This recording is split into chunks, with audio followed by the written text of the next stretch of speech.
Hello and welcome to Girls with Goals. I'm Niamh Maher. It is Breast Cancer Awareness Month. So all of this month, people all across the country are raising much needed funds for breast cancer research. So this week's episode is dedicated fully to that. I'm joined by Denise Curtin. Hello, how are things? As always, good. Yeah, how are you? How are you getting on? Always great to be back here. It is. I'm getting on good. It's really nice to do something like this. It's a little bit different than our normal episodes, but I think because it's Breast Cancer Awareness Month and because so many incredible funding opportunities are happening, I thought it was really good to kind of just talk about it and take a minute and really speak about something that affects so many women, young women, men as well in this country and the world. Yeah, no, absolutely. And because, you know, it is Breast Cancer Awareness Month, I think we're all aware of breast cancer, but it's so important to educate people on exactly like what to do if you find a lump, what to do, you know, even if you don't have a lump, just to check yourself so that you're aware.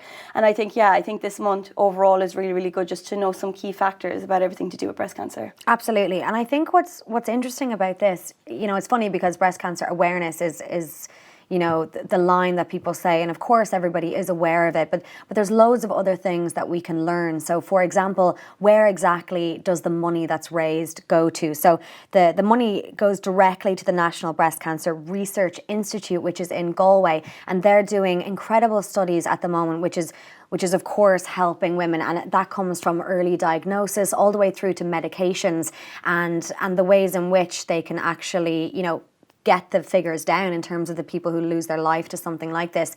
The other thing as well to note is that they're based entirely on voluntary funds, so they don't get direct funding from the government. So it's so crucial to have a month like this where everybody is just shouting about it, you know? Absolutely, because even when I was looking at some of the statistics, I was so, like, not scared, but kind of shocked, you could say, by the fact that 1 in 9 women in Ireland is diagnosed with breast cancer. So, you know, like if you think of 9 women that you know, like it really puts it into perspective. And then obviously there's 3,000 new cases annually, which is also, you know, it's such a large number that like the money that they get for research and funding is so important because although a lot of the cases are cured, you know, when they are detected early, there are still so many people that unfortunately lose their life to breast cancer. So it's so important that we raise as much funds as we can. Absolutely. So we went out and we spoke to a few different people about, you know, how breast cancer has touched their lives, and we're going to be getting into that in a little bit. But first off, you know, because it is Breast Cancer Awareness Month, we have been covering it extensively on site. So some of our incredible writers and journalists have been covering some of the incredible events that are happening. Olivia Hayes is our fashion editor, and she covered that the Galway Races are hosting a Race in Pink October festival for breast cancer research. So that's going to be happening over the bank holiday, and last year was the first year that they did it, and they raised over €95,000 in funding. Amazing. It's amazing. And I mean, obviously, you know, it's a Race in Pink event, so everybody comes out in their best pink outfits. But the kind of crux of that is the fact that that's a huge chunk of money that is going, and last year was the first year that they ran it, so they're going to be running it again this year. So and of course all of this information is on the website. We'll be giving you all of the details so that you can go. You can also make donations directly to the website as well, so we're going to give you all that information later on. Another one Jade Hayden wrote is about what to do if you think that you found a lump in your breast, and this was a piece that kind of struck me because, you know, we're all told that you have to check yourself, but, you know, not that there's a lot of misinformation, but I think that sometimes you're afraid of what you might find, and, you know, breasts can be lumpy. That's the other thing. Exactly, yeah. And even my friends, you know, back in my house, a lot of them are scared to check, because even when I say, you know, like, oh, like I was telling them that I was doing this, and I was like, you know, when I've been researching about how to check for lumps, and they say, I don't want to hear about that. I can't check my own breast because I'm scared. And I'm like, but 9 out of 10 times the lump is actually fine. It's just that you need to be really aware of your own boobs. You know, you need to be aware of if you see like uncommon discharge, or if they feel very hard, or if you do feel a lump and it doesn't disappear for a couple of weeks. Like, these are signs that you need to go to see your GP. And like that, early detection is honest to God key to survival. So yeah, and like one of the main things in that piece that Jade wrote was, you know, if you do find a lump, like the first thing to do is not to panic, because like you said, 9 out of 10 lumps are normal. But of course, if there are these signals, it is important to go and check it out with the GP. Like, you've got nothing to lose, you know, like, be safe. and as well as that, you know, women should be checking their breasts every single month. And I think they said 7 to 10 days after your period, regardless of age. And I think that's so important as well, because people always think like, oh, breast cancer affects mainly people over the age of 50. And although that is correct, there is loads and loads of young cases too. So it's so important that everyone is checking their breasts regularly. Absolutely. And there's diagrams and stuff like that on site that you can go and you can check. And like Denise was saying there, you know, it's everything from if you get a slight pain, or it can be swelling, or it can be if the nipple goes inwards, as well as dimpling and things like this, and irritation on the skin as well. There's lots of signifiers, and the one thing why there's such a massive survival rate for breast cancer is because of early detection. So all of this awareness and just awareness of your own breasts is really important. One of the things that I learned over the last few weeks kind of researching it is that, you know, you kind of know about like checking in your armpit as well, but I didn't know about checking your collarbone too. And that's something that, like, you know, they say that you should do as well, because it's all the nodes that are in this area as well. So you forget that your breast tissue is so vast. You know, you kind of just think of it as the actual breast itself. But yeah, it does go up nearly as far as your collarbone. So yeah, it's important to check the entire area. Yeah, absolutely. So we've been covering those kind of pieces on site, and as well as that, like, you know, I thought it was so interesting because I think of myself as being incredibly informed, and I think of myself as kind of knowing as much as I can know, because cancer is something that does touch everybody's life, like, you know, it really does, unfortunately. But I've learned so much just from doing more research, and actually, if I was to look at it now, I don't think that I was as aware even 2 weeks ago that I should be. Oh, I absolutely wasn't. I even felt kind of blindsided going into this. I thought I was, you know, lacking a lot of education around the whole subject of breast cancer. And when you were saying to me about doing, you know, breast cancer awareness special, I was thinking, oh, geez, like I know nothing about this subject. But when you look into it, there's so much information online, and there's so many people and services out there that are willing to help and willing to give you information, no matter, you know, what your query or what your woe is. And I found that was so inspirational as well, that, you know, that there is so many people there to back you 24/7 between free phones and everything. It's fantastic. It's absolutely fantastic. And so, like we were saying earlier there, just about what we wanted to do with this episode, you know, we wanted to get out, we wanted to kind of go outside of the studio and really talk to some of the people who are, you know, who are working with people who are dealing with this on a day-to-day basis. You know, like obviously on Her, we cover a lot of fashion and we cover a lot of beauty, and a lot of things happen when you're going through cancer treatment that can really affect you as a woman. Everything from losing your hair to mastectomies to reconstructions to things that really kind of impact yourself in terms of the sense of what a woman is. And like obviously hospitals and doctors and treatments are very crucial and very scary, but you know, a lot of them then, you know, they go home and they have to deal with the fact that they're losing their hair, and they have to deal with the fact that their breasts are uneven. So tell us about, like, during your research, what you found with Roaches, and kind of tell us a little bit about what we did when we went out to meet them. Yeah, I was really nervous about everything to do with Roaches. Roaches are, they provide wigs, and then they provide like hair care and hair help, as well as like swimsuits and everything. Basically, for anyone going through breast cancer, they provide tons of services, which is absolutely fantastic. But wigs would be their kind of main element. And yeah, I was really nervous because I was thinking, I felt like I lacked so much information in this field that going into it, I was like, I don't even know, am I the right person to conduct this interview? I don't even know, like, if I know enough to even approach them, to ask them questions, you know. But what we found was just that the team in Roaches are absolutely phenomenal. They're there on beck and call for people, to provide them with confidence, to provide them with, treatments in terms of like getting the wig and everything, to putting colour into their hair post chemo when your hair starts to grow back. You know, they have their own special room for that and everything, to haircuts, to just advice for other women. It's fantastic. And even they were showing us things down to nail polishes that are chemical free that you can put on your nails when you're going through chemo. Things like this that you just never knew about. Didn't even know existed. So yeah, it was absolutely fantastic to meet the team at Roaches, and a couple of the team also have gone through breast cancer themselves. So it was incredible to hear their story, and also to find out that, you know, they kind of had these own stories to tell customers who are coming in and who are nervous,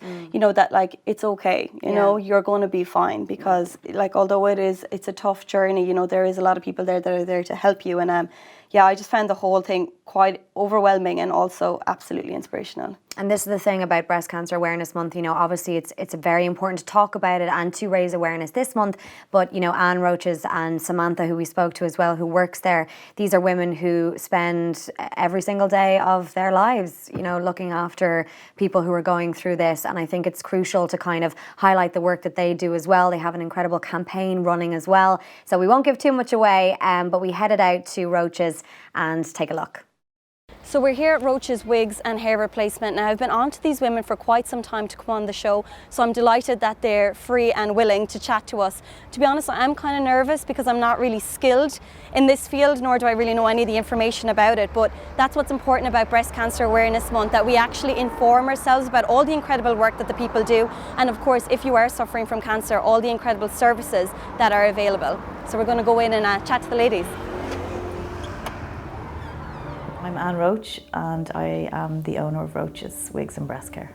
My mother had ovarian cancer 32 years ago, and at the time, you're obviously in the building here, my father's a hairdresser and my mum was a beautician, and my father had just taken on doing some wigs and was fitting the odd person, and then my mother was diagnosed with ovarian cancer stage 3 to 4 and given 6 months to live, and she's at home today, minding the kids.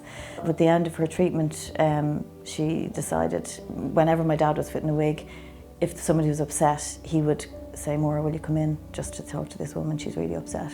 So my mother would come in and was very well known for whipping her wig off and saying, I'm on chemo, I've got no hair. And at the end of her treatment, she decided that she wanted to pack in the beauty. She didn't want to do electrolysis for people anymore. She wanted to work with cancer patients and people with medical hair loss. It's never boring here because we always have different clients coming in. I mean, we have men, we have women, we have children. We go to Crumlin Hospital to fit children. It's probably, for me, probably the hardest ones, especially since I've had kids myself. I suppose I do find people absolutely amazing, and when you see the resilience that people have and what they face and what they go through, it really kind of, it's very uplifting and it's very rewarding as well. But sometimes it's very sad.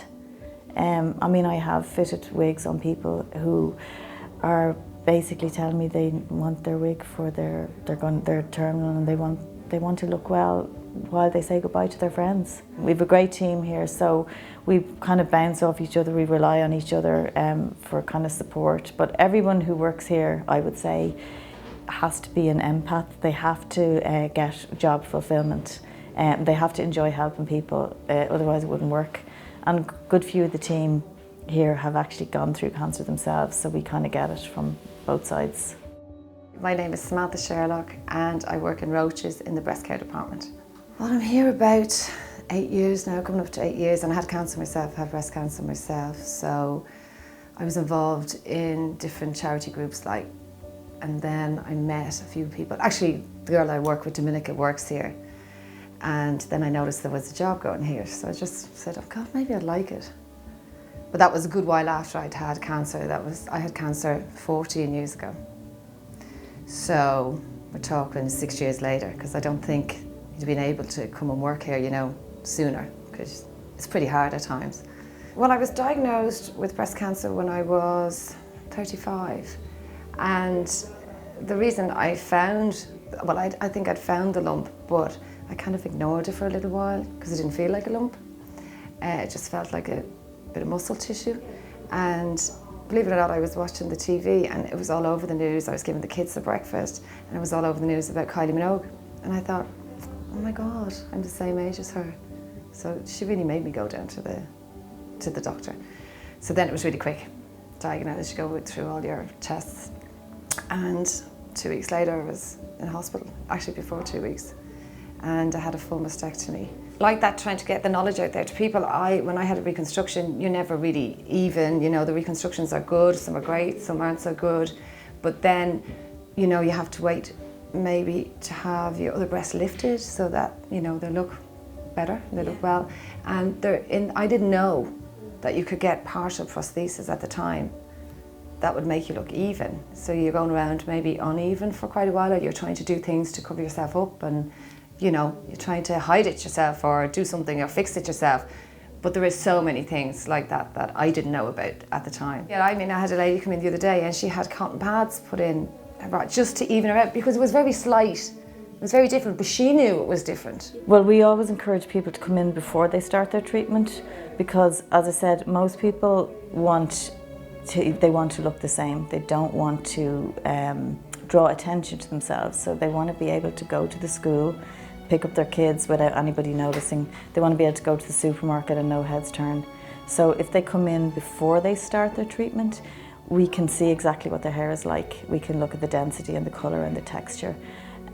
Plus, most people, as Sam said, dread coming in, and when they come in before they start their treatment, usually they're relieved because when they see the selection, they think, oh, okay, I can do this. I'm going to look normal. I'm going to be able to present to the world. Well, the reason we did the campaign is because sometimes when you're going through treatment or surgery, you're swollen after your surgery, and you're wearing your loose baggy clothes going in and out of your treatment, and sometimes it's only maybe a year down the line that you might notice when you're back in maybe you're back in work and you're back in your regular clothes, or you're going to a wedding, or that you notice, oh, I'm not quite even.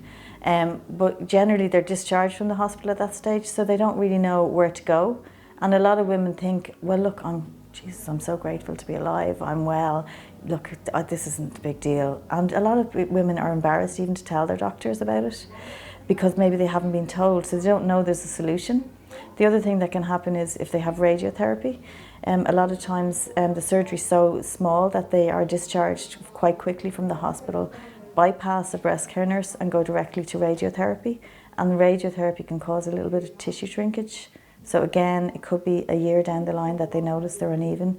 So we know because we have women coming into us all the time and we're fitting them for bras, and then we say, oh, did you know? And they say, oh, really? Or like, so we wanted to try and get that message out to women across the board that there are solutions, that you can even out your breasts, you can wear tight-fitting clothes, you can wear a swimsuit.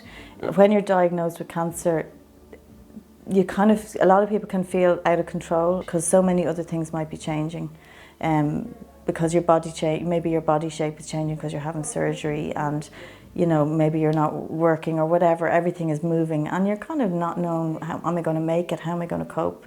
So it is really nice to have the kind of security of feeling like yourself, looking like yourself. I think it's really important. Like when we're fitting a wig, we love people to come. We loved when a client comes that they bring a friend or a sister or somebody, because like we've only met the person, so like, well, we can advise them on what looks good and what fits right and is it secure and all that kind of stuff, and we can advise them on the technical side. It's when somebody like a partner says that looks like you, that's the deal done for us. Like that's it. We always encourage people to bring someone with them for that reason. Like so many women will say, I have to wear the wig for the kids, because they'll say, don't answer the door without your wig on, Mom, or don't come down to the school. Like, because they need security as well, because everything's changing for them as well. So just to kind of know, oh, Mom looks like Mom. It's scary. It is scary, but there is light at the end of the tunnel now, you know. I know not for everybody, but I think it was the statistics that I heard was 85% now of women that are diagnosed with breast cancer get through it. So it's scary, and it is what I always thought was a real year out of your life. But, you know, I don't know, I just keep going. You know, it's tough, but you'll get there.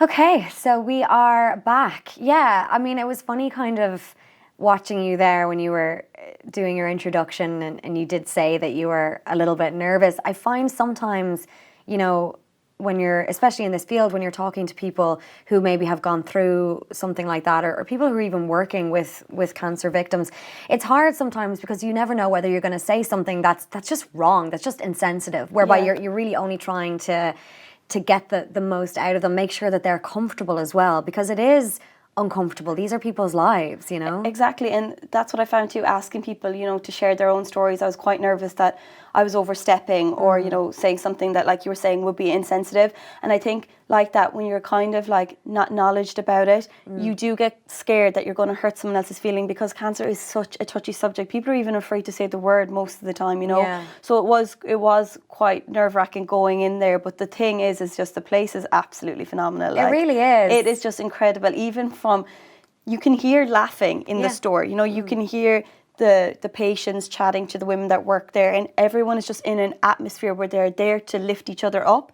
And I just found that kind of like overwhelming kind of aura of just like positivity when I was in there. I just found it just remarkable, you know, because like these are people that are, you know, they're going through some pretty big things in their lives, you know, from, you know, like I was even saying to one of the women in there that losing your hair is so heartbreaking, you know. And I think with cancer, especially for women, it's one of the things that really strikes a chord, you know, because people are thinking, you know, my hair is my identity, and losing that is losing a part of me. So the fact that they provide a service, like they were saying, where women go in there and they get fitted for their wigs and they're like, oh, I look like me again. It's just, it's fabulous. It was something that Anne said as well that kind of really struck with me when she spoke about, you know, that a lot of mothers really depend on the wigs and the services that they provide for their children, because they want their children to see them as being mom, do you know, like they don't want to scare their kids, you know, and that's the thing, like it's a really scary thing. And what I really found from it, like when we walked in there, it was such a welcoming environment. I think like whether it's an older woman, a younger woman, or a man even, like, you know, you wake up in the morning on the day that you're going to go in and get your wig fitted, that's not a good day. That's not a good day for anybody. No. I can't imagine, but I'm trying to put myself in that position, and I just know that that's not a good day. I'd say it's like an awful day. But in a place like Roaches, I would imagine that they bring them through it and then they leave. And we actually did see somebody leaving, and, you know, she was happy and she was laughing. And that's the thing, like they really care about the effect that they have on what could be potentially a really bad day for someone. Exactly, yeah. No, I that's something that I really, really felt, because I don't know why you have this kind of misconception, I suppose, in your head that when you go in there it's going to be really sad and it's going to be people almost like feeling sorry for you and trying to tiptoe around you. And I was kind of thinking that I would get this kind of hospital element from the place, but it was so ridiculously different. I couldn't have been more wrong. And even just from the like the teas and the coffees to everyone jumping around and like, and literally laughing, as in I was just like, wow, this is really going to affect the sound of this. Like people were just having like a good time. It was a lovely atmosphere. And the wigs, like we were touching them as well, like they feel incredible and they look incredible. Amazing. And even the way that they're threaded, I think it's some sort of lace, some French lace or something like that you can see your scalp through it and everything. They are so absolutely incredibly realistic. They're amazing. Yeah, they're really, really great. Absolutely. So that they're based in Kimmage, family run business, like Anne was saying there. Just an incredible story, and really incredible people who are dedicating their lives to this. All of the information we'll put down in the description box, so you can go to the website and you can find out more about their campaigns and things like that. Really worthwhile. And fair play. Absolutely. And Anne was gas as well. After we finished recording, she was like, right, I'm off for a drink. She's gas, like she really is. Good fun. So like we said, with Breast Cancer Awareness Month, there's lots of different events taking place across the country. One of those is the Great Pink Run, which is happening next weekend in Dublin on the 19th of October, and also in Kilkenny on the 20th of October as well. This is amazing. I was watching it last year as well, and so I think there's 8,000 people who actually took part in it in the end, all raising money. Everybody has their fundraising that they're doing individually, but on the day it's a great day as well for people coming together and really kind of supporting this, and like we said earlier, just raising much needed funds. So we went out and we spoke to a couple of people who are taking part. So Suzanne Kane and Paul Ryder, both have been on the show before, both amazing people. They work in the media. They're running as part of the Weekend AM team. So they're TV stars. So we decided to go out to Suzanne's house. They were going to go for a run training. So we thought we'll take this opportunity to go out and sit down and have a chat with them. And it got I found it really emotional to hear the reasons why they were running, and they're great friends, but the reasons why they're running are just so personal, and I don't want to give too much away, but like it really just makes you stop and think. And obviously, you know, we were having a laugh because like they're good friends of ours, and you know, we're raising awareness, but also, you know, it's a sad topic, and sometimes it gets heavy, but the reasons that they're raising money are really important. So take a listen. Yeah. So we're here to talk about the big run. What is it? The Great Pink Run. Okay, let's get on the same team, people. The Great Pink Run. Breast cancer awareness. So first off, like obviously happening the 19th of October. You guys are doing the 5K, but there is a 10K version.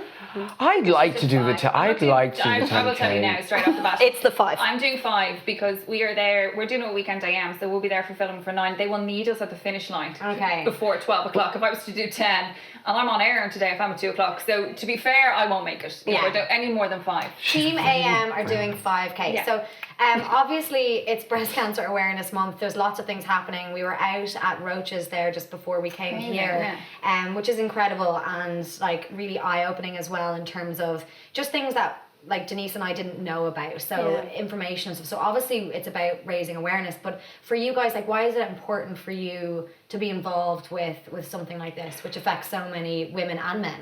It was kind of mad that the call even came. Like, cancer's in everyone's life. My father passed away from lung cancer, and a couple of months ago, and Brian didn't even know this. Our exec didn't even know like that this has happened. Another woman who came into my life in the last kind of 2 years was a friend of mine, Helena, and she is like boss ass bitch. She's the marketing manager for this amazing hotel in Cork. She's strong, she's independent, she's a single mother, and she's just this unreal woman. Yeah. And about 2 months ago, she phoned me to tell me that she had breast cancer. And like that, she was totally blasé about it. She was just like, it's fine, like, we're gonna beat it, we're gonna do it. But when I say, it floored me, because, you know, parents, grandparents, aunties, uncles, you don't expect it. It's still a kick in the stomach, but I think when you have that thing of like, oh God, your auntie has cancer or so-and-so has cancer.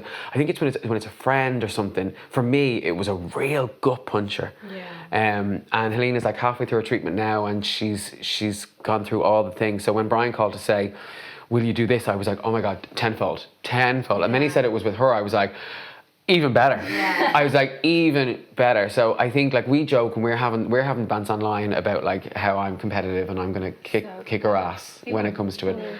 Like I want to run the 10K and I want to run it. She's like, Paul, we're walking. I'm like, no, we're running it. Suzanne's a runner, you know. Suzanne's a runner. She's like a secret runner, right? Like she's run for years. I sent her a picture the other day of my 5K because I'm trying to get it down and down and down. Yeah. And literally the picture was like the 5K with the time I'd done it in. Mm-hmm. She replied with a picture of a half-eaten cheesecake. It was pink. It was pink. Okay. It was pink. I feel like Suzanne might come and just ninja you on the day. Yeah. We'll see. We'll wait and see. But yeah, like I think it's important. It's important for me for that, but it's also just important because we have to do it. We have to raise the funds. The funds need to be raised. So let's just get out and do it. Yeah. So for me, my first dalliance with breast cancer was in 2004. My Auntie Vera, who's Hannah Veronica, and my Hannah is named after her. She's my godmother. She was diagnosed before Christmas. And I suppose I didn't know anything about breast cancer. It was the most terrifying diagnosis because I watched my mom's reaction and I watched my aunties and how that unfolded. And I still remember, because you didn't have like mobile phones really that much, like your mom wouldn't have used one. I remember my mom sitting on the second step up on our stairs the night of New Year's Eve and crying on the phone to my Auntie Vera because her hair had started to come out. And I still remember that. I still remember that feeling of being so helpless, and it felt like it was a death sentence because I didn't know anything about breast cancer. I didn't know how it was treated. I didn't know how she was going to get through it, but I heard cancer and I was like, it's game over. Like I'm going to lose her, and I adored her. And she went through her treatment. And she's perfect, she's well, and she's great, and my Hannah is named after her, and you know, she's well, and she's doing everything. Like, it's just this kind of blip, you know, in her life. She had just a single mastectomy. She handled it like a pro. And then 10 years later, in 2014, my Auntie Dee, her sister, my mum's other sister, so bear in mind there's 6 girls, and now we've 2. And my Auntie Dee was diagnosed, and quite the opposite. I was so blasé. Like, I actually found the emails, because we would write every other day, and when she didn't write, she'd send me an email. And I actually found the emails. I had just told her I was pregnant on Usheen. She was diagnosed with breast cancer, and like my emails even are blasé. I'm just like, you got this. Like, don't even stress about it. You are absolutely fine. You know, you're going to come through it. I gave birth to Usheen on the 24th of November. The next day, she had basically got the all clear. She had a little bit of treatment to do, and I was like, you need to get yourself on a flight. You need to come meet your grandnephew. I'm so excited to see you. And that was fine. And we had a couple of months off, and she, unfortunately, it came back. And it came back more aggressive, and we lost her last August. And like, losing her, it wiped me. Like, it wiped me. She was never going to die. As far as I was concerned, she was never going to die from breast cancer. She was never going to die from breast cancer, because her attitude was incredible the whole way along, and she had the warmest voice. You'd ring her and she'd go, hello sweets, and she'd, how's your darling? And about Hannah was so excited. And I actually, because I was reading through the emails, she passed away on the 29th of August, and I chose not to go and see her because I didn't want to see her like that. And the week before she died, she sent me an email, and it was my last email, but she got the nurse to write it, and she just said, I'm sorry sweets, I'm very tired. She was like, she was done. She was so done fighting. And as amazing as breast cancer treatment is, there are women that still die from breast cancer, and it's not enough.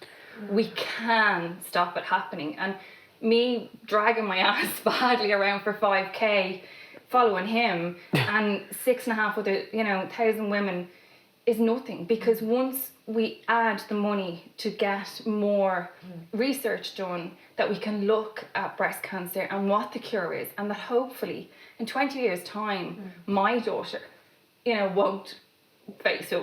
And it's like, I look at Hannah and go, it's prevalent for her, it's prevalent for me, but Jill, who's running with us, she's 26. 26. It's. She's 26 years of age. Like, she's 27 now. She's diagnosed at 26. She frees her eggs. Like, as women, we can do more. Like, I just even think the awareness of it. Like, listening to Suzanne, I'm terrified. I'm terrified with Helena's journey at the minute, because although I'm the one who rings her and says filth and makes her laugh, and that's what I'm doing for her. She lives in Cork, so I can't like pop to the shop or pop to see her, whatever. But I'm terrified of, because she's halfway through her treatment, and you don't know where you're at when you're halfway there. So I think even the awareness of that, for me to have researched breast cancer and the treatment, and to hear Helena's story and stuff like that, even that awareness is opening it up to me. And if I can open that up to one more person, even that, I think the money's great, but the awareness is a massive thing as well. Yeah, and the thing is, like, I think that it's incredible that we've moved on so much in terms of the medical care that's available to women and men as well. Like, we can't forget that a lot of men are diagnosed with cancer too, breast cancer in particular. And I think it's one of those things that society readjusts itself, and society is like, breast cancer is curable because there's so many success stories now.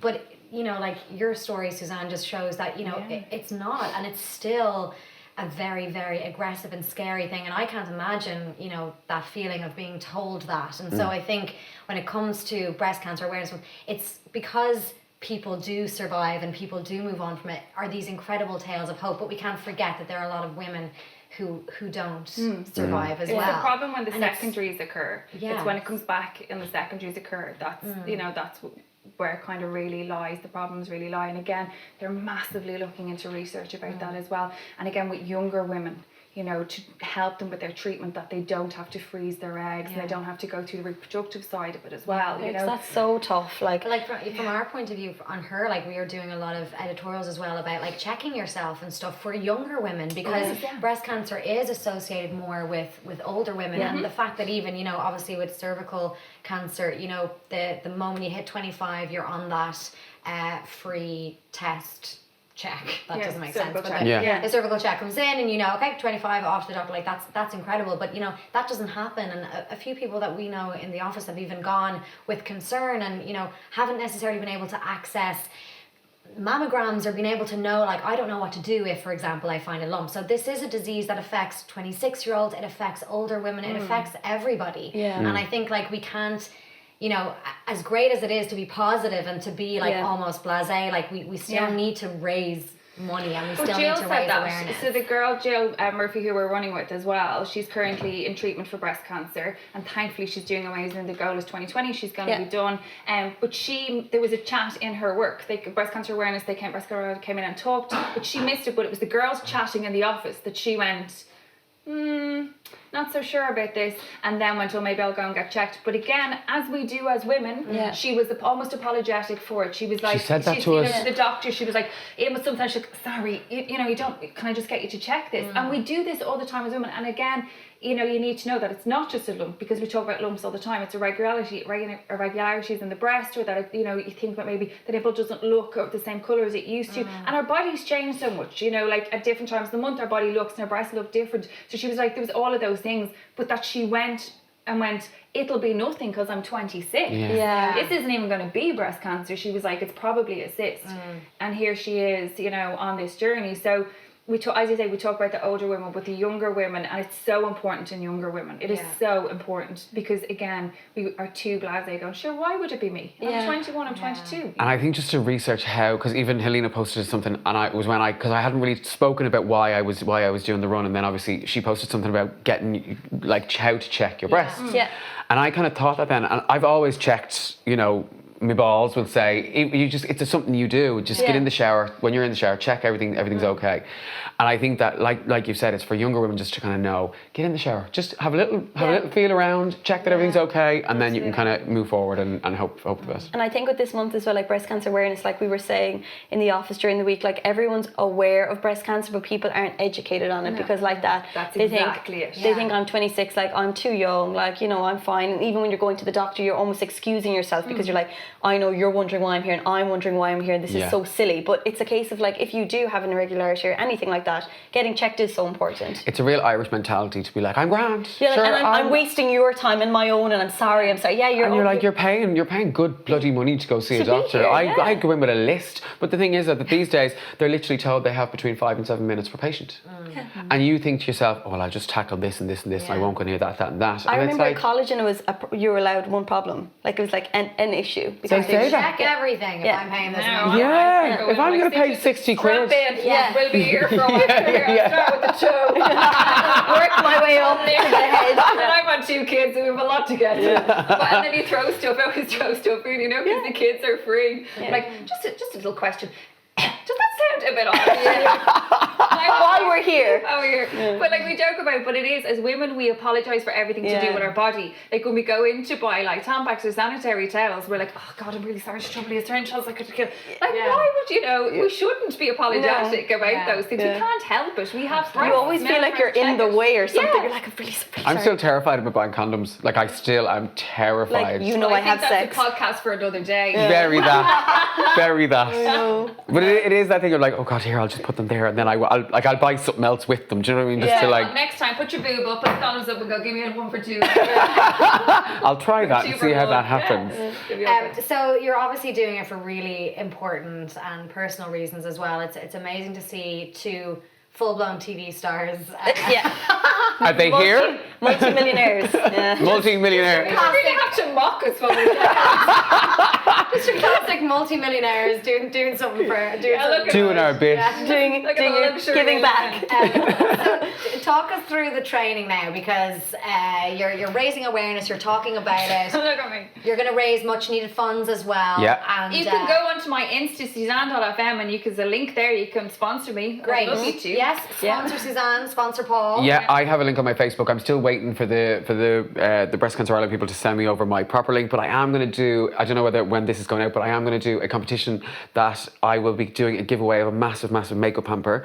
And basically what I want you to do is I want you to give like the €4, you can text CURE to. Oh, right, okay. And you can donate €4. So basically everyone sends a text, they send me the screenshot, and I'll pick somebody at random who will win and that's been sponsored by Be Perfect Cosmetics. And all those details will be on your Instagram as soon as it's up. So this is going out next Monday anyway.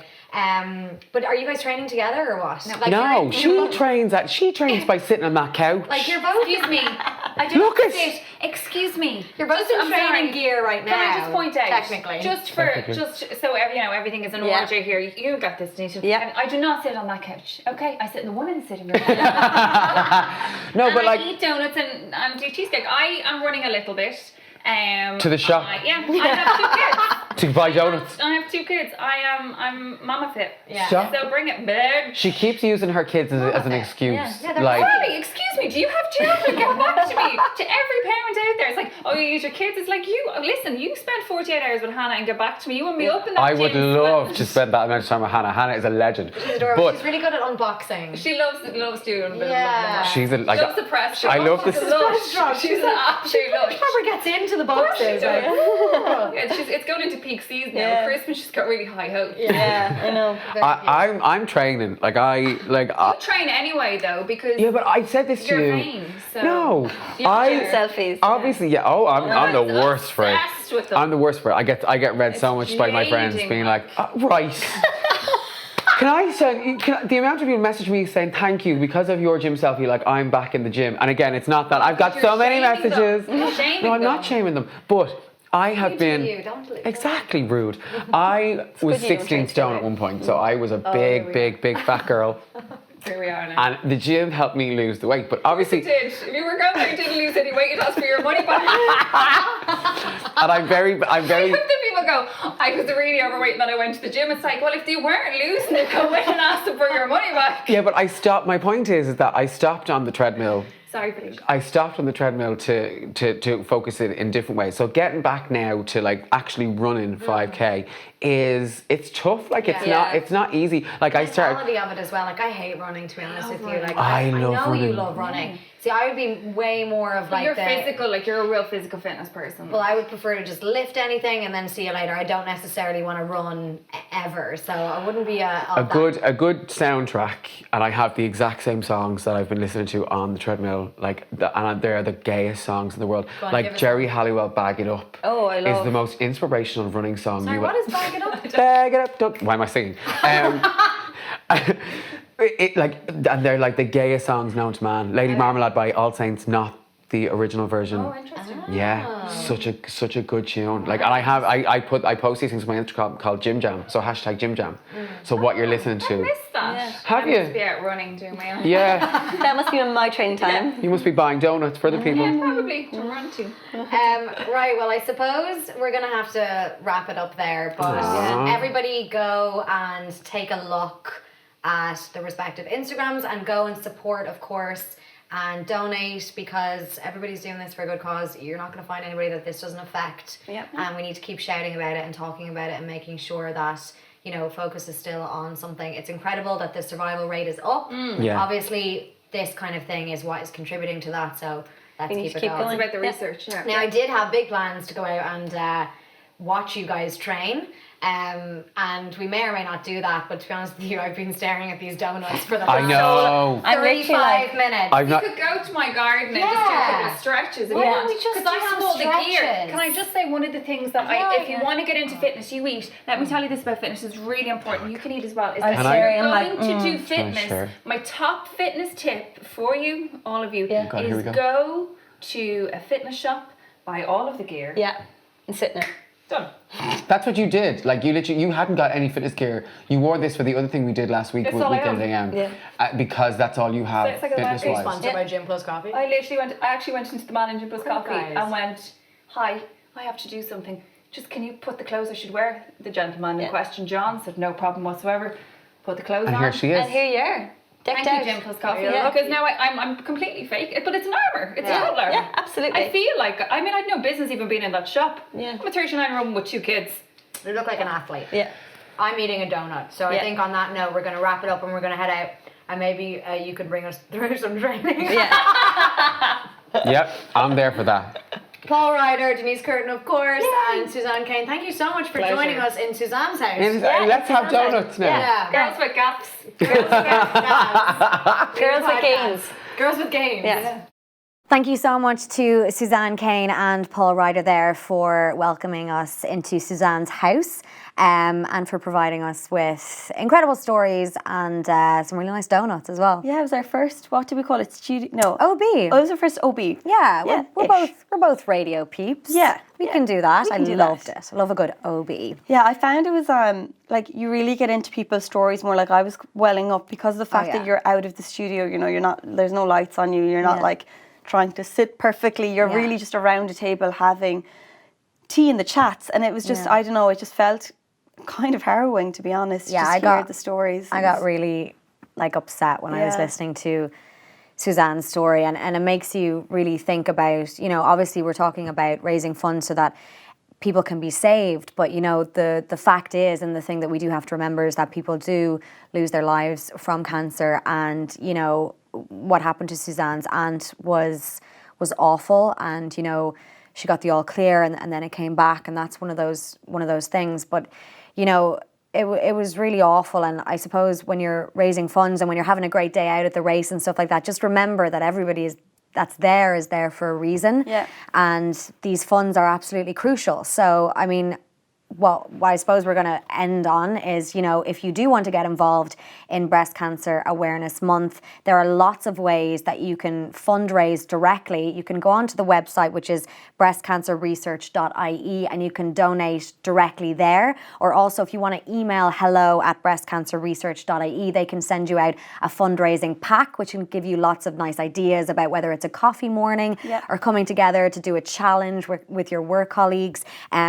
And again, everything is going to the National Breast Cancer Research Institute in University Hospital Galway, which is really what it's all about. You know, it's about making sure that the scientists and the doctors who are doing incredible things there have the funds to continue to do this incredible life-saving work. Absolutely, it's incredible.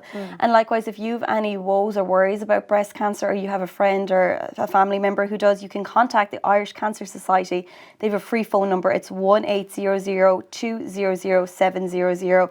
And likewise, the Marie Keating Foundation has a directory of loads of numbers of local centres that will help you out if you've got any worries, province by province, which is fantastic as well. So you can speak to someone in person. Yeah, absolutely. We're only getting into October, so there's so much time left. There's so much time to fundraise and to get involved, and we really appreciate you taking the time to listen and to watch the show this week, and we'll put all the links to everything, to Roaches and to Suzanne and Paul's Instagram, where you can donate to them as well before the Great Pink Run.